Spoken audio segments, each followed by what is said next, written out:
kung ang record ng isang OFW ay nasa Taiwan, and then kailangan siyang hanapin for whatever reason, base sa record, siya'y nasa Taiwan. Pero yun pala naman, nasa ibang bansa na siya. So again, another reason kung bakit hindi po gusto ng ating pamahalaan ang third country recruitment. Opo, kasi kung sakaling may mangyari sa Pinoy, akala nila nasa Taiwan pa, for example, tapos wala na pala.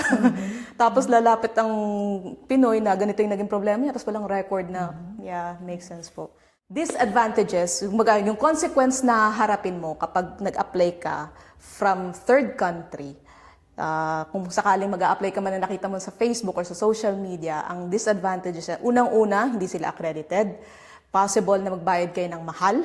Pangalawa, hindi na certified ang kontrata. So, kumbaga, hindi nila nasuri kung tama yung kontrata na nakalagay, na pipirmahan mo. And then, yun, pangatlo, walang record ang government sa'yo kung sakaling lilipat ka. So, just make sure na kung interesado kayong magtrabaho or lumipat sa ibang bansa, sundin na lang muna natin kung ano yung safe na process, which is going to the Philippines, apply again, and then dun tayo lumabas.